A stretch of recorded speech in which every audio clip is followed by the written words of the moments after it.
ಶಾಸ್ತ್ರ ಪ್ರಕಾರ ಕೆಟ್ಟ ಹೆಂಗಸರ ಲಕ್ಷಣಗಳು.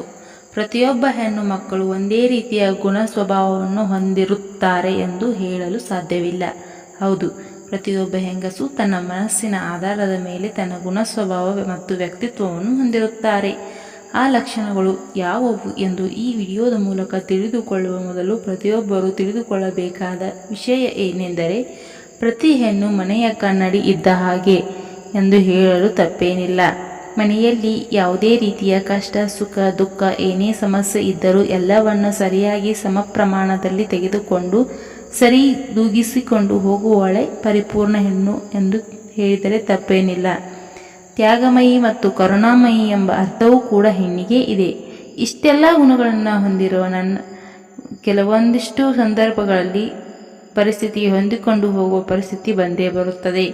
ಇಂತಹ ಸಂದರ್ಭದಲ್ಲಿ ಪರಿಸ್ಥಿತಿಗೆ ಅನುಗುಣವಾಗಿ ಹೋಗದೆ ಹಠ ಮಾಡಿಕೊಂಡು ನನಗೆ ಅದೇ ವಸ್ತು ಬೇಕು, ನನಗೆ ಅವನೇ ಬೇಕು, ನನ್ನ ಮಾತೇ ನಡೆಯಬೇಕು ಎಂಬ ಮೊಂಡ ಹಠ ಇದ್ದರೆ ಇಂತಹ ಸ್ತ್ರೀಯರು ಮನೆಗೆ ಕಳಂಕವನ್ನು ತರುತ್ತಾರೆ. ಹಾಗಾದರೆ ಯಾವ ಗುಣಲಕ್ಷಣಗಳನ್ನು ಹೊಂದಿರುವ ಸ್ತ್ರೀಯರು ಕೆಟ್ಟ ಸ್ತ್ರೀಯರಾಗಿರುತ್ತಾರೆ ಎಂದು ಈ ವಿಡಿಯೋ ಮೂಲಕ ತಿಳಿಯೋಣ ಬನ್ನಿ. 1. ಗಂಡನ ಪ್ರತಿಯೊಂದು ಮಾತಿಗೂ ಎದುರು ಉತ್ತರ ಕೊಡುವ ಹೆಂಗಸು ಕೆಟ್ಟ ಸ್ತ್ರೀಯರೆಂದು ಹೇಳಬಹುದು. 2. ಪ್ರತಿ ಮಾತಿಗೂ ಆವೇಶ ಪಡುವ ಸ್ತ್ರೀಯರು ಎಂದಿಗೂ ಸಂತೋಷವಾಗಿರುವುದಿಲ್ಲ. ತನ್ನ ಸುತ್ತಮುತ್ತ ಇರುವವರನ್ನು ಕೂಡ ಸಂತೋಷವಾಗಿ ಇರುವಂತೆ ಬಿಡುವುದಿಲ್ಲ. 3.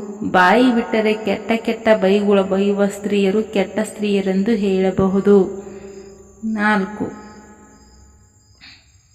ಹೆಂಗಸರು ಸೆರಗನ್ನು ಸರಿ ಮಾಡಿಕೊಳ್ಳದೇ ಇರುವುದು, ಅಂಗಾಂಗಗಳನ್ನು ಬಚ್ಚಿಟ್ಟುಕೊಳ್ಳದೇ ಇರುವುದು, ಹೀಗೆ ಮಾಡಬಾರದು. 5. ಸ್ನಾನ ಮಾಡದೆ ಕೊಳಕಾಗಿ ಇರುವುದು, ಪೂಜೆ ಮಾಡದೇ ಇರುವುದು, ಮದುವೆಯಾದ ನಂತರ ಪರಪುರುಷರನ್ನು ತಲೆ ಎತ್ತಿ ನೋಡುವುದು ಅಥವಾ ಪರಪುರುಷರೊಂದಿಗೆ ಚೆಲ್ಲಾಟ ಆಡುವುದು. 7. ಪರಪುರುಷರೊಂದಿಗೆ ಸಂಬಂಧವಿಟ್ಟುಕೊಂಡಿರುವ ಸ್ತ್ರೀಯರನ್ನು ಕೆಟ್ಟ ಹೆಂಗಸರು ಎಂದು ಹೇಳಲು ತಪ್ಪೇನಿಲ್ಲ. 8. ಇಲ್ಲಿಯ ಮಾತು ಅಲ್ಲಿಗೆ, ಅಲ್ಲಿಯ ಮಾತು ಇಲ್ಲಿಗೆ ಹೀಗೆ ಬೆಂಕಿ ಹಚ್ಚುವ ಸ್ತ್ರೀಯರು ಸಮಾಜದಲ್ಲಿ ಸಂಸಾರವನ್ನು ಹಾಳು ಮಾಡಲು ಮುಂದಿರುತ್ತಾರೆ. 9. ಇನ್ನೊಬ್ಬರ ಏಳಿಗೆ ಕಂಡು ಹೊಟ್ಟೆ ಉರಿಪಡುವ ಸ್ತ್ರೀಯರು ಕೆಟ್ಟ ಹೆಂಗಸರಾಗಿದ್ದಾರೆ. 10. ಯಾವಾಗಲೂ ಇನ್ನೊಬ್ಬರೊಂದಿಗೆ ಹೋಲಿಕೆ ಮಾಡುವ ಸ್ತ್ರೀಯರು ಎಂದಿಗೂ ಖುಷಿಯಾಗಿರಲು ಸಾಧ್ಯವಿಲ್ಲ. 11.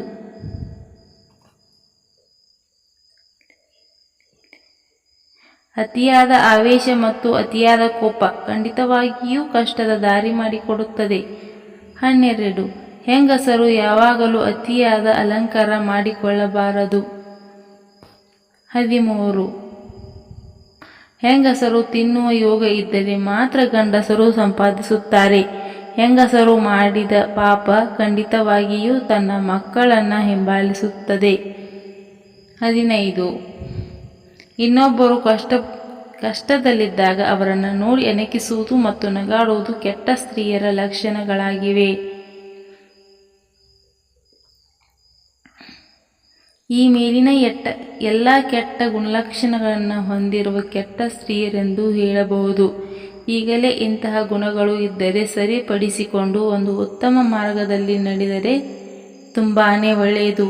ದಯವಿಟ್ಟು ಗಮನಿಸಿ, ಈ ವಿಡಿಯೋ ಕೇವಲ ಕೆಟ್ಟ ಗುಣಲಕ್ಷಣಗಳನ್ನು ಹೊಂದಿರುವ ಹೆಂಗಸರಿಗೆ ಮಾತ್ರ ಅನ್ವಯಿಸುತ್ತದೆ, ಎಲ್ಲರಿಗೂ ಅಲ್ಲ. ಈ ಮಾಹಿತಿ ಒಂದು ಒಳ್ಳೆಯ ಮಾರ್ಗದಲ್ಲಿ ನಡೆಯಲು ಒಂದು ಒಳ್ಳೆಯ ಉದ್ದೇಶವಾಗಿದೆ. ಸ್ನೇಹಿತರೆ, ಈ ಮೇಲಿನ ಮಾಹಿತಿ ನಿಮಗೆಲ್ಲ ಇಷ್ಟವಾಗಿದೆ ಎಂದು ಭಾವಿಸುತ್ತೇನೆ. ಇಷ್ಟವಾಗಿದ್ದರೆ ಲೈಕ್ ಮಾಡಿ, ಶೇರ್ ಮಾಡಿ, ಸಬ್ಸ್ಕ್ರೈಬ್ ಮಾಡಿ. ವಿಡಿಯೋ ನೋಡಿದ್ದಕ್ಕಾಗಿ ಹೃದಯಪೂರ್ವಕ ಧನ್ಯವಾದಗಳು.